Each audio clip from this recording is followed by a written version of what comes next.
يلا بينا نعمل مع بعض شيش طاووق المشوي في البيت وعلى البوتاجاز للناس اللي ما عندهاش شواية، وفي العيد للناس اللي مش بتحب اللحمة. هنجيب القطع بتاعتنا، قطع الفراخ، وهنسيب الدهن فيها لان الدهن ده هيفرق معانا واحنا بنشويها على الطاسة.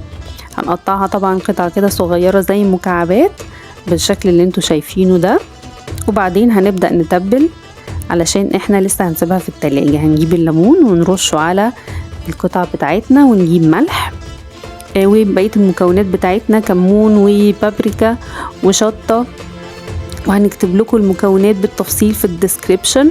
والزبادي مهم ليه الحاجات اللي بتتبل علشان بيطريها وبيخليها تحتفظ بالمية بتاعتها، بتفضل جوسي كده وبيطلع ان شاء الله طعمها حلو.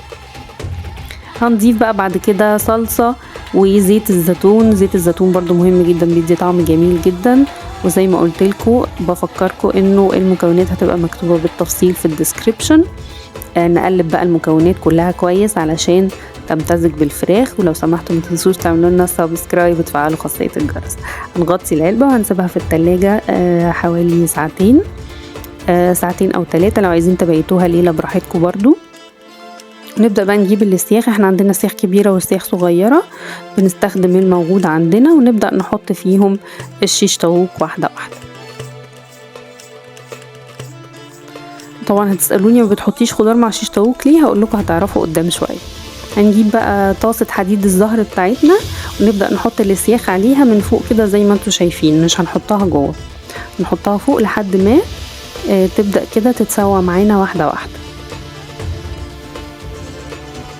بقية الصوص بقى اللي اتبقى معانا في الطبق نجيبه ونبدأ نوزعه. ما ترموش اي حاجة، الحاجات دي احنا تعبنا فيها ومدفوع فيها فلوس طبعا، كل حاجة بقت مهمة. فهاتوها كده وبالفرشة وتبدأوا تمشوها على سياخ الشيش طاووق، وطبعا تقلبوا قلبوا قلبوا.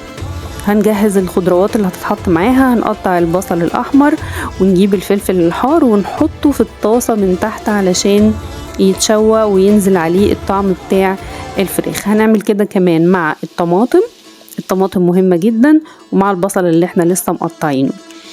تمام، اتشووا. هم خدوا تقريبا تلت ساعة في التسوية.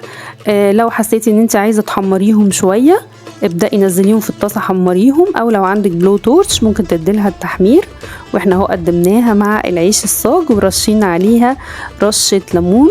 انا بجد بجد بجد عايزه اقول لكم الخلطه دي بالمكونات دي طعمها طالع حلو جدا، مش بجامل ومش بشكر فينا، بس دي فعلا الحقيقه احنا دقناها، وانتوا كمان هتجربوها هتدوقوها هتتبسطوا منها جدا. ويلا ناكل من جوه الحلقه.